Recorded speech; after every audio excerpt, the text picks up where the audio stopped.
welcome back to my channel. If you are new here and like the video, be sure to hit the like and subscribe button for more content. Thank you for watching. Hello everyone, welcome to the first day of the winter marathon, where I previously did a video that will show what order that we do all of this in. And well, for the first day, obviously we are starting off with the I can't sleep prank, which, not to worry, it's going to be a flop. Hurt comfort as most, and if you can see here, it is hurt comfort. I mean, this is definitely a huge break compared to the full-on angst I show with Boku Akakoriken, so yeah. By the way, while I'm at it, would you guys be interested in a supercut of the 5 parts of the Boku Akakoriken from last memory loss prank? Be sure to comment down below. Now, let's go ahead and get into this.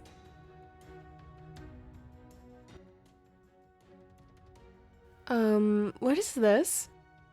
Glad you asked.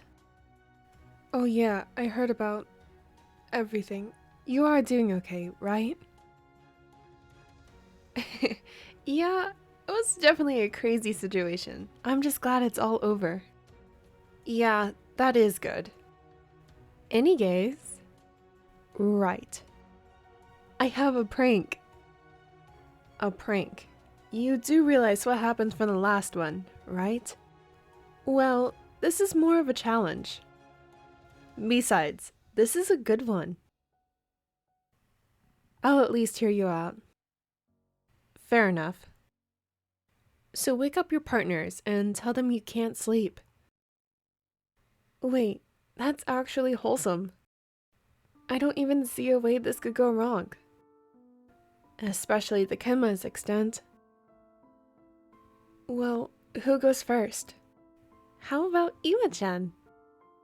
Yeah, don't call me that.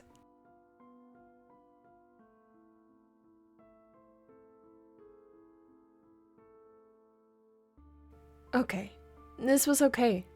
This was a very subtle prank. Well, not even a prank, it's more of a challenge, which he was all in for. Thinking about the repercussions he might face would be minor, if any at all. Besides, with the tension everyone was facing, maybe some extra cuddles were needed. What made this challenge at least 10 times easier was it was nearing 1 AM. It was well past his normal schedule, where he would be in bed by 8, definitely 9 tops. Especially on a school night. It might be true that sleep never came as easily as it once used to. After classes picked back up after winter break, it's been nothing but a constant go and go. The stress was eating at him. At this point, he was seriously doubting his ability to pass his upcoming entrance exams for uni. To make matters significantly worse, his lovers were facing the same fate, so they haven't been able to speak much. He felt ridiculous for longing them, even though it hasn't been that long since winter break. Iwazumi adored Daichi's strong and reassuring words that seemed to always put him at ease. Sugawara would always be the first one to offer long, warm hugs that could last for hours. It's certainly possible. And even though Okawa is closer than the 2 Karasuno players and known him the longest, he longed for the bare minimum of late-night calls. But none of that was possible. Everyone was just too busy. That was okay and everything. He was just lonely. Maybe that was the cause of his incapability of getting a good night's rest. He didn't want to call any of them yet, just in case they were asleep. Even if he was doing a challenge, he still didn't want to wake them, given that they needed the rest just as much as he did.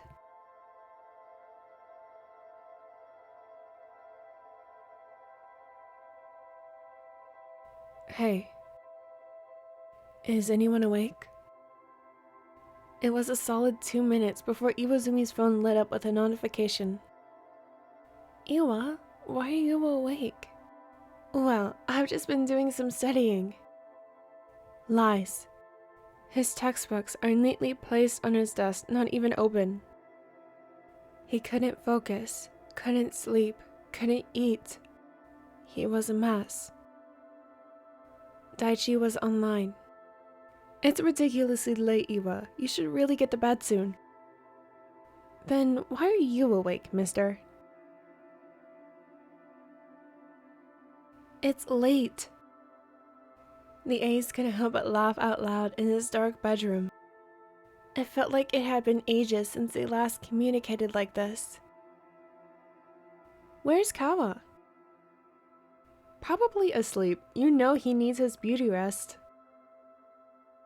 Kawa is online. You summoned the beast. Oh, shut up. There were so many notifications, so I woke up. Sorry, Toru. For a long minute after that, there were no texts coming in. That minute dragged into 5, making him assume that the 3 had fallen asleep. Well, I didn't expect much. It was late after all. He sighed, slumping his weight down onto the side of his bed until his body was fully pressed against the ground. He startled, hearing his phone ringing. Confused, he picked it up, seeing his 3 boyfriends on a video call. His boyfriends were on 3 different screens. Sugawara was pacing around at his doorstep, if he saw that correctly, while Daichi was in his car driving. He would definitely scold him for that. He always got onto him for being on the phone behind the wheel, even if it is a video call. Oikawa was outside in the dark walking. He could barely see him, just take in the outlines of his figure shadowing from the street lights. What's going on? I'm picking up Suga, and we will be there in about 20 minutes. What? Okay, I should be there in about 5. What? Where? Iwazumi was failing to comprehend. What was going on? Iwa? Are you okay? What? Yeah, I'm fine. Why? Why were they in such a frantic state? He heard a sharp gasp from Karasuno's setter. What happened to you? Okay, that's it. He was 100% lost. What? What happened? Daichi was too focused on the road to pay attention to whatever was happening, which Iwazumi is dying to know. Iwa, your eyes. Sugawara hung up once Daichi pulled up to his house and took the captain's phone. My eyes? And why are you on the floor? The brunette looked at his spot on the phone, staring at his pitiful reflection. His eyes seemed to be bloodshot with dark bags hanging underneath. His skin seemed to develop a sickening paleness. Okay. This was new. Before he could respond, he heard Oikawa shout. I'm there. Sure enough, the ace heard his front door swing open and rushed footsteps marching up the stairs before he swung the door open. Iwazumi scattered onto his feet out of reflex, hearing someone charge towards him when the sudden change in height sent his head spinning. He for sure felt himself falling, but was stuck in a painfully weak position with the brunette holding him up, keeping him from falling. He knew it was Okawa because of his sweet and soft smell of vanilla and coconut. Iwa? There was a sense of panic in his voice, but the ace didn't notice. All he knew was that Oikawa was there. The setter slowly set him down on the ground, to be careful not letting him fall to the ground hard and potentially injuring himself. What's going on? Oikawa looked over, seeing the shorter's phone on the ground, facing the ceiling while his own was turned off due to low battery. He really should have put his phone on charger before falling asleep, but relieved he made it in time to Hajime's house. Sorry, I just got lightheaded. He held onto his head, still trying to shake the invaded darkness. Lightheaded? Before he could say anything, it seemed that they hung up as well, maybe due to poor cell service. Are you feeling okay? Wait, why are you here? He surely wasn't complaining, but was confused and overwhelmed.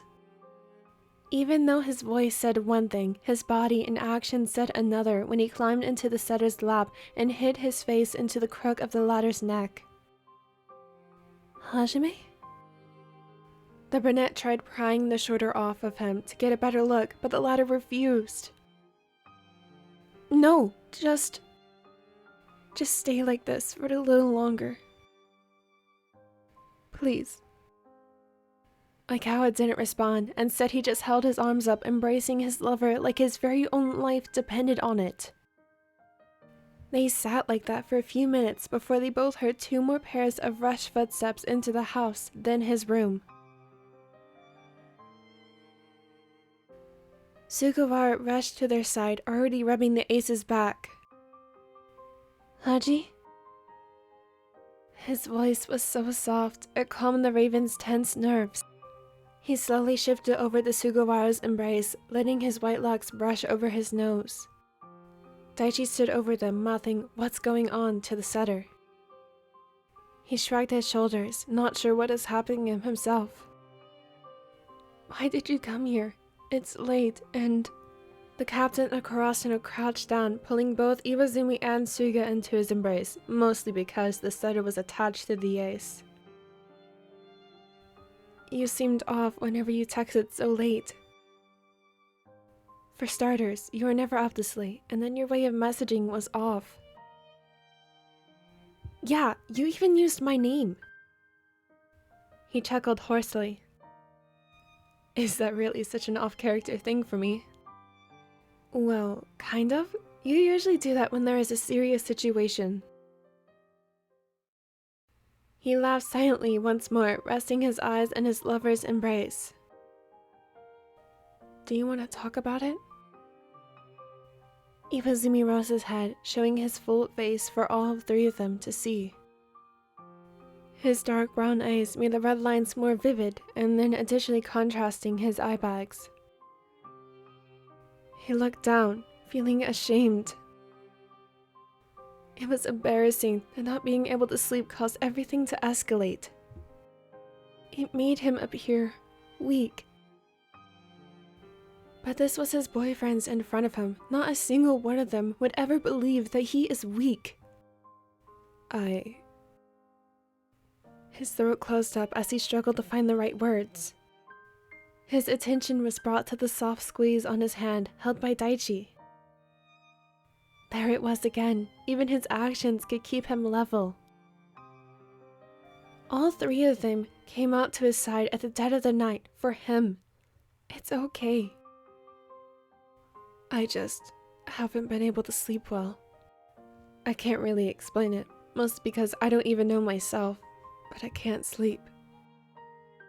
Sugawara looked around the room, surprised to see his textbooks not even open on his desk. I can't concentrate on anything, or even have an appetite. They wanted to ask him when was the last time he had a proper meal or sleep, but they all knew that that wouldn't help him in this state. Oikawa stood up and offered his hand. Come on. What? Iwazumi took his hand and let the setter guide him up before stopping, feeling the dizziness return. Daichi was the one to keep him standing this time. He mumbled a quick apology, putting his weight onto the captain, who responded with a small kiss on his temple while picking him up and placing him on the bed. What are we doing? We are going to try something. Daichi plopped onto the bed before letting the ace rest his head on his chest on top of him, while Suga and Oikawa got on either side of them, throwing the blanket on top of them. He only had a full-size bed, so it was genuinely a miracle that they were all able to fit on the bed. Go to sleep. But I can't, He was hushed, with the comforting feeling of Toru's fingers massaging his scalp. It's okay. We are here now, and you are safe. Get some rest. We will be here whenever you wake up. With some breakfast ready for you. He smiled into Daichi's chest. How did he get this lucky? This challenge wasn't really given a chance to be a challenge. They somehow ended up reading his mind. He swears that they have some sort of telepathic powers, because even if they are far apart, they just know. Okay. He let the heavy feeling in his eyes overpower his will and fell asleep in his lover's embrace. Well, that is the first of the Winter Marathon day done. That didn't make sense. Just pretend that it didn't make sense and then we'll move on. I hope that this was alright because I did have some doubts with this part, but I think it's okay. Maybe. Oh gosh, now I'm nervous. But yes, I cannot wait to see you guys tomorrow with the second day of the Winter Marathon, which is featuring the allergy prank with Osasuna, Shimashiro, and Sugiyama. See you tomorrow. Thank you so much for watching. As always, if you'd like to be kept up to date, check out any of my social medias. I hope that you all have a wonderful day or evening.